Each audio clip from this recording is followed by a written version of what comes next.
గ్రామానికి జై శ్రీరామ్ భారత్ మాతాకి నేను తెలంగాణ రాష్ట్రంలో అనేక గ్రామాలు తిరిగినా. అందులో ఆ గ్రామాల్లో 75 యువకులు అయితే బీజేపీ మాత్రమే మద్దతు ఇస్తామంటారు.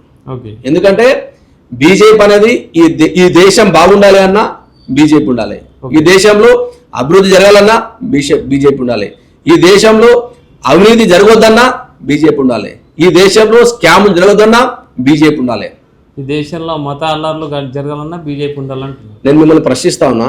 నరేంద్ర మోడీ గారు 12 సంవత్సరాలు చేయండు, ఒక్క ముస్లిం వ్యక్తి మీద భారతీయ జనతా పార్టీ కార్యకర్త దాడి చేసి చూపిస్తాను. అంటే అల్లర్లు ఇలా కూడా చెప్తాను, కాంగ్రెస్ పార్టీ బీఆర్ఎస్ పార్టీ ఏమంటే బట్టగాల్చి బీజేపీ మీద వేస్తారు.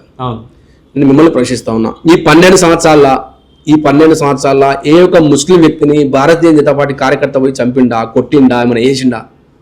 ఈ మొత్తం మీరు చెప్పిన 12 years లో ఏదైనా ఒక ముస్లింని మీరు డెవలప్ చేసిరా? అరే సబ్కా సాత్ సబ్కా వికాస్ ఎవరిది? ఈ భారతీయ జనతా పార్టీ కేవలం ఇందులో కోసం పనిచేస్తా ఉందా? నరేంద్ర మోడీ గారు సబ్కా సాత్ సబ్కా వికాస్ అని చెప్పిండు. ఆ సబ్కా సాత్ సబ్కా వికాస్ లో ముస్లింలు వస్తారు, క్రిస్టియన్లు వస్తారు, జైన్స్ వస్తారు, సిక్కులు వస్తారు, అందరికి వస్తారు. మరి భారతీయ జనతా పార్టీ కేవలం అభివృద్ధి కార్యక్రమాలు కేవలం హిందువులకే అని చెప్పలేదు ఎక్కడ. మేము హిందువులకే ఇస్తాం, హిందువులకే సపోర్ట్ చేస్తాం, హిందువులకే మేము ఆర్థికంగా మద్దతు అని చెప్పారా? ఈ దేశంలో 140 కోట్ల ప్రజలు అవుతున్నారో వారందరూ కూడా ఆర్థికంగా మద్దతు ఇచ్చినటువంటి పార్టీ భారతీయ జనతా పార్టీ.